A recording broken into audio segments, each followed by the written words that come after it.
Hello everybody, welcome to Ask Ivan episode 6. It has been a good 2 months since I actually posted anything online. It has been very busy. I want to thank all of you for your patience, also for the support.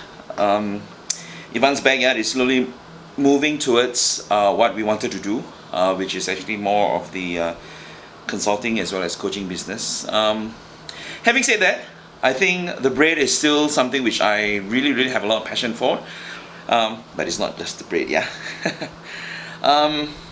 Okay, I got this question from Uncle Tiong Ho way back when I first started the Ask Ivan series, and I think he asked a very pertinent question. What is it that a leader must have in order for us to lead a country? And I'm going to be careful not to overstep some political boundaries at this point in time. I'm going to look at it from a very generic perspective of what leaders must possess. I think leadership is it's universal and it's very generic.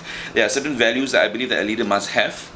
And most importantly, I think before you can call yourself a leader, one of the most important things is whether or not people trust you. I think that's going to be absolutely crucial. Trust is the basis for anything that we want to do. And without trust, the leaders cannot lead.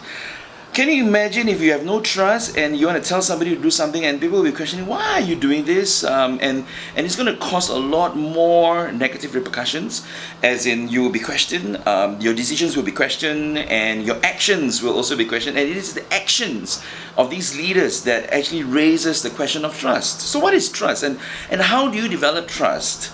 I think the question of trust really is when you are able to allow, or when people are able to come close to you.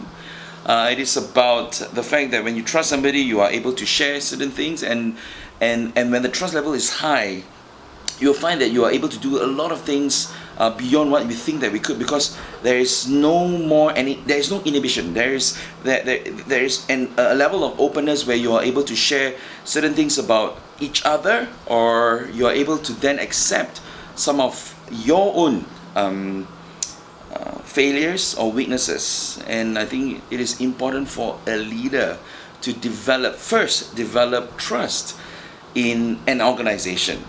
The other aspect is whether or not you have the level of respect.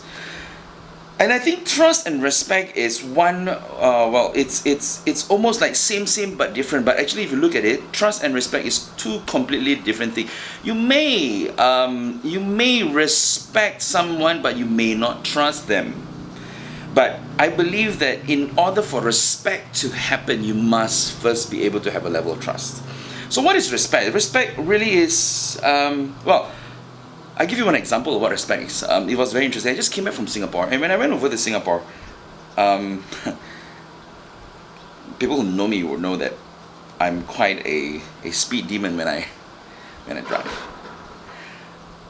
But have you realized that in Singapore, or even in some other places, like for example Australia, this is something which is very pertinent that I find in all these modern societies, that somehow or rather the road users, whether they like it or not, have this level of respect for the road rules that they very seldom speed. And if you don't believe me, you try driving into Singapore. And as you enter into Singapore, you somehow or rather you find that people just automatically stay within the speed limit. What I would like to see parallel or understanding in terms of what that means in terms of respect is that people actually, to a certain extent, they moderate their behavior towards a particular accepted norm just because of the level of respect. And to a certain extent, I think that is something which you have to develop as a leader to earn that level of respect to come from your staff. And you can only do that if your staff trust you, that you tell them that this is certain rules that you've got to follow, that even without you being there, they will follow and they will do what they are expected to do because of that level of respect they have for you. So there you go. I think for a leader to lead a country really well, and you must have that respect of your people, and that can only happen if they know that they can trust you. Simple as and easy.